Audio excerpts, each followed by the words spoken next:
আগামী 17 তারিখ 4টার সময় জাতীয় সংসদের দক্ষিণ প্লাজায় যে জুলাই জাতীয় সনদের স্বাক্ষর অনুষ্ঠান হবে, ঐতিহাসিক স্বাক্ষর অনুষ্ঠান হবে, তার আগে মাননীয় প্রধান উপদেষ্টা আশ্বস্ত হতে চেয়েছিলেন বিভিন্ন বিষয়ে এবং উনি আহ্বান জানিয়েছেন যাতে সবাই অংশগ্রহণ করে এবং এটাকে একটা ঐতিহাসিক দলিল হিসাবে আমরা সংরক্ষণ করি। আমরা সবাই সম্মত হয়েছি। আমরা বিভিন্ন বিষয়ে কথা বলার আজকে সুযোগ হয়নি। কয়েকজন বক্তব্য রেখেছেন, সব দল অংশগ্রহণ করে নাই বক্তব্যে। তা আমি আমার বক্তব্যে বলেছি আমরা ফেব্রুয়ারির প্রথমার্ধে জাতীয় সংসদ নির্বাচন অনুষ্ঠানের লক্ষ্যেই যাবতীয় কর্মকাণ্ড পরিচালনা করছি। জুলাই জাতীয় সনদ প্রণয়ন হোক, অন্যান্য কর্মকাণ্ড হোক, সব কিছুর লক্ষ্য হবে আগামী ফেব্রুয়ারির প্রথমার্ধে জাতীয় সংসদ নির্বাচন অনুষ্ঠান করা, সুষ্ঠু, নিরপেক্ষ এবং একটা বিশ্বের মধ্যে যাতে স্বীকৃত হয় সেরকম একটা ক্রেডিবল ইলেকশন করা। এখন সেটা করার লক্ষ্যে আমরা জুলাই জাতীয় সনদ যেটা প্রণয়ন করছি তার সাথে সম্পর্ক কি?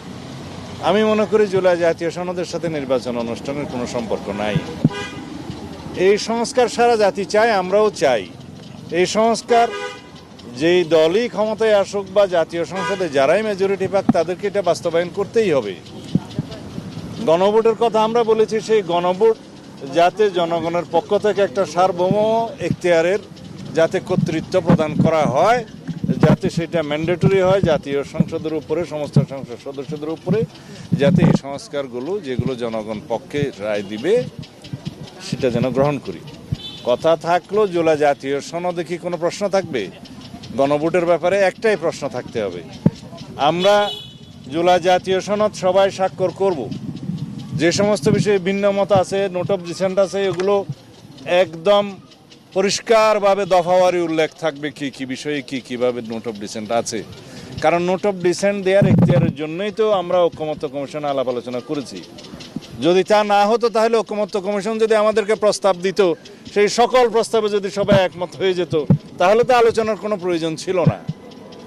আলোচনার উদ্দেশ্যই ছিল যে যে সমস্ত বিষয়ে রাজনৈতিক দলগুলো একমত সেগুলো সংকলিত করা, যে সমস্ত বিষয়ে দ্বিমত অথবা ভিন্ন পথ সেগুলো সংকলিত করা।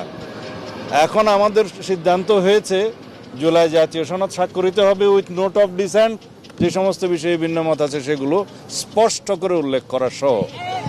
এবং সেইভাবেই জুলাই জাতীয় সনদ প্রণীত হলে, স্বাক্ষরিত হলে গণভোটের একটাই প্রশ্ন থাকতে পারে যে জনগণ জুলাই জাতীয় সনদ যেভাবে স্বাক্ষরিত হয়েছে তার পক্ষে আছে কি নাই, হ্যাঁ অথবা না বলুন। আমরা আশা করি এই গণভোটে না ভোটের পরিমাণ হাতে গোনা যাবে, কারণ সমগ্র জাতি তো সংস্কারের পক্ষে। তো সুতরাং আমরা ধরেই নিতে পারি জনগণ সংস্কারের পক্ষে আছে, আমরা সবাই আছি, সকল রাজনৈতিক দল আছে। তো এইভাবে গণভোটে যেই ফলাফল আসবে তার একটা কারণ হলো